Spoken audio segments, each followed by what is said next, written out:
Who's that handsome Danny? Oh, what's his name, buddy?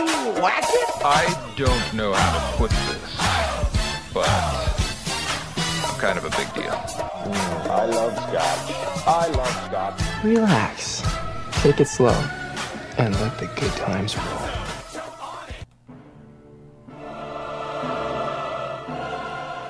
Oh, hello, Duke fans. How you guys doing out there? Wait, what's that? A first round lost? Who'd you guys play? Were you guys a 7 seed in a tough 7-10 matchup in the first round? Oh, no, wait. It was a 2-15 matchup. Who'd you guys play? Oh, Lehigh? You guys couldn't play any defense against Lehigh? What? I mean, this doesn't come as a shock to me, actually. Are you guys surprised? No ACC regular season title, no ACC tournament title, a first round exit. You guys are 1-2 without Ryan Kelly. And you guys are sitting over here making fun of us, North Carolina. We lost our best 3-point shooter before the season started. Lost our best on-the-ball defender and a starter in Dexter Strickland. John Henson got hurt during the ACC title. And now we're going to be playing without Kendall Marshall. And we're still favored to win. We're going to another Sweet 16. I hate to break it to you. Unbelievable. And the thing is that people weren't surprised. People if you use the eye test, Duke looked like the worst team. They couldn't D up. They got another one and done in Austin Rivers, who doesn't want to play defense and wants to go one-on-one the entire time. And you know what? I think the tournament's better off without Duke in it. Then we don't have to deal with all you fans out there. Sorry. That was my one Duke rant of the day. What's going on? This is Live.Laugh.Sports podcast. It's Lee Carolina, Lee Inglis. Hope you guys are having a good week. Hopefully everyone's brackets are doing all right. Mine's midway, mid of the pack. Not too happy with it, but what are you going to do? Can't win them all. So let's go over last week's recaps. I had 5 questions and takeaways, and not really any of them panned out. My first takeaway was the 8-9 matchups are always going to be tough for the number 1 seeds. Well, they all advanced. Florida, I said, how did they get a number 7 seed? And I mean, they're definitely playing better than 7 seed, but we never got to see that matchup with Missouri. And then I kept talking about Kentucky playing UConn. Well, that obviously didn't pan out with UConn choking in the first round. Last time I ever root for them. I said that North Carolina had the easiest draw, and it's lucky that they did have the easiest draw because with Henson and now Marshall going down, I don't know if they were playing tougher teams, if they would have a chance to even make it. And the last one is I said that Duke got a bad draw, and I was talking, along the lines of an Elite 8, our Sweet 16 Elite 8 matchup with Baylor and then Kentucky. Well, I guess we overlooked Lehigh, and I was definitely wrong on Ohio, Michigan. I will admit that, but it did look good for my St. Bonnie's Florida State upset for a little while, and then Florida State decided to do what they always do in the season, is have a good win, look impressive, get on a hot streak, and then choke to Cincinnati. That was a bad game. A lot of people had them going to Elite 8, maybe even the Final Four. They were one of the hot teams in the tournament. So let's look at this week's upcoming matchups. Kentucky versus Indiana. This is the rematch of the earlier game this year that Indiana won on a buzzer beater. I think this is a big payback for Kentucky. I know they're a young team. I know Indiana's playing without one of their guards, and they've gotten by Wichita State, VCU. How could I forget about VCU? Which I think VCU should have won that game. And I don't think Kentucky's going to get blindsided by Indiana this time, and I actually think Kentucky is going to crush Indiana in this matchup. Baylor versus Xavier, you had Brady Heslip make 9 threes. He was 9 for 12 against Colorado in the earlier game, which does open the floor a lot for the inside game of Baylor, which is where they're really athletic. And I don't think Xavier has the talent inside to keep up with the tall athletic players that Baylor has. So I do think Baylor will advance and play Kentucky, which is going to be a great matchup of just athletes, pure athletes on the floor. I do think Kentucky has better skill with those athletic players, so I do think Kentucky will come out of that region and go to the Final Four. Now, if we go down and look at Michigan State versus Louisville, this is a great coaching matchup with Izzo and Pitino. I think it's really going to come down to which player can carry his team farther, Draymond Green or Peyton Silva. Silva carried them through the Big East.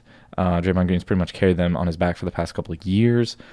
I think that Michigan State is a better overall team. I think it's going to be a real close, probably a low-scoring game. If you're betting the over-under, if it's anywhere at 120, 130, I would bet the under on that. But I do like Michigan State going through. The next one's a very interesting matchup with Marquette and Florida.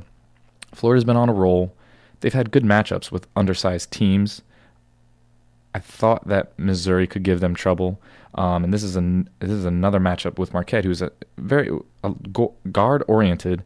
They're not very tall. They're not very big on the inside, but Jay Crowder is a beast, and he can dominate. And if he can get the Florida big men in trouble, I think it could cause a lot of problems for Florida because they don't have a lot of depth. I think that Marquette will slow Bradley Beal down, who's been on a tear in the SEC tournament and in the national tournament. And I think Crowder will win inside. So I was tempted to pick Florida. They were my early mid-season, one of my Final Four teams. But in this matchup, I actually like the way Marquette is playing. And I like Marquette to play Michigan State in the Elite Eight. Now, in that Elite Eight game, it's a tough one to pick, but I think this is where the size of Marquette kind of backfires against them. And I like Michigan State to pound the ball inside to Draymond Green, and they're a better, well-rounded team, I think, overall.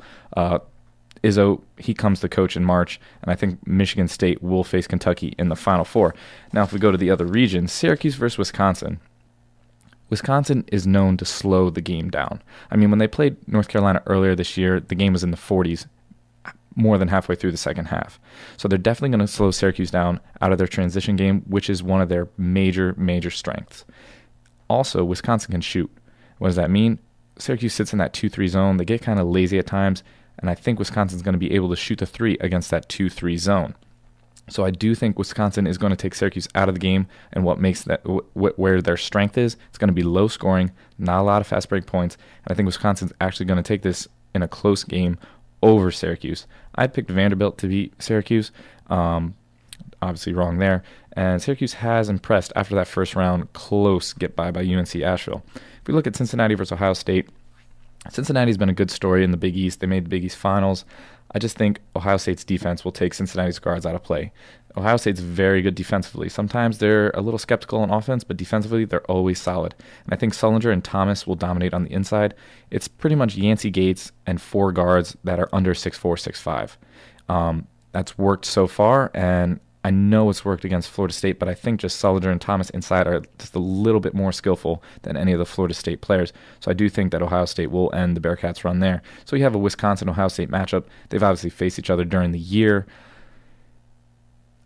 In the earlier matchups, Wisconsin got 1, Ohio State got 1. I thought that Ohio State was the better team overall, and it's a bad matchup for Wisconsin because of the defense Ohio State plays. So I do like Ohio State to beat Wisconsin in the rubber match here and go to the Final Four. Now, if we slide down, North Carolina versus Ohio. North Carolina, it's obvious. They're going to struggle without Marshall in the transition game. But on top of that, Ohio's first in the tournament in transition points allowed with only 5 points per game. So if we look at that stat, it's kind of irrelevant. North Carolina is not going to be able to run as much. I think they're going to change their game plan around. They're going to go inside to Zeller and Henson. That's where they can dominate. Ohio has strong guards, but I don't think inside there's no one who can match up with Zeller. There's no one who can match up with Henson. So I'm predicting a big game out of them. So I think North Carolina will have enough to get by Ohio and get into the Elite Eight. If we look at Kansas versus North Carolina State. North Carolina State, to me, is one of the hottest teams coming into this tournament. I thought they should have beaten North Carolina in the ACC, and I picked them to come to the Sweet 16. So I like the way they're playing. They have 2 dominant forwards inside, but I don't think Thomas Robinson and Tyjon Taylor are going to play as bad as they did in the last game. They kind of got saved by Purdue. I thought Purdue had the right game plan. I just don't think you're going to be able to control Robinson as much, and North Carolina State doesn't have much depth. They don't have many forwards that can come in and guard or use fouls. So I do like Kansas to get by North Carolina State, which leaves us with a North Carolina-Kansas matchup to go to the Final Four. As a diehard North Carolina fan, it's a tough matchup when you're looking at the guard play of Kansas and potentially being without Marshall. But there was news today that he got his cast off, swelling's down, the pain is getting more minimal as we speak. I think he's going to play. As Kendall Marshall is a gamer, he's the most indispensable player on North Carolina. I think he's going to play on Sunday if they can get past Ohio, and I think North Carolina is a bad matchup for Kansas. North Carolina is a bad matchup for Kansas. I don't think there's still no one in the country besides Anthony Davis who can match up with Zeller or Henson on the inside. I think the defensive presence of both of them, with McAdoo playing more minutes and getting that experience, I think that will give them enough to get by Kansas and get into the Final Four. So that leaves us with Ohio State versus North Carolina, Kentucky versus Michigan State.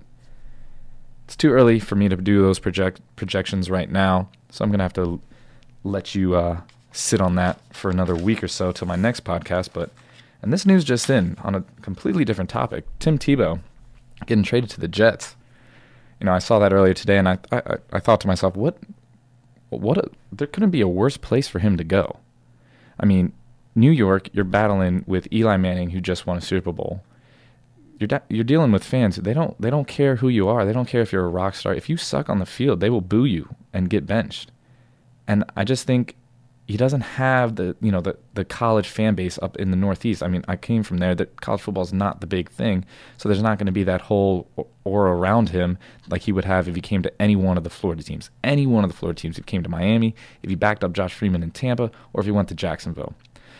It's still not official, but I thought it was pretty interesting that the Tebow Mania will be over. I spelled the end of that for him there. So, well, that will do it for this week's podcast of Live.Laugh.Sports. Check me out working on Monday, Tuesday nights on Radio I.O. It's called Dangerous Conversation. Bubba Army Radio. You can check me out on Twitter. The Twitter handle is Inglis40. Hit me up on Facebook, Lee Carolina. And I'll give a shout out to my man Greg Emmerman. He did take Marquette to the Final Four, and I'm kind of nervous about that pick because if they get there, I think he's going to beat me in the bracket challenge. But he's also going to be joining me in the studio here. We're going to talk some off-season Bucks football and NFL football. So, all right, guys, that's going to do it for this week. I'll catch you all later. Peace.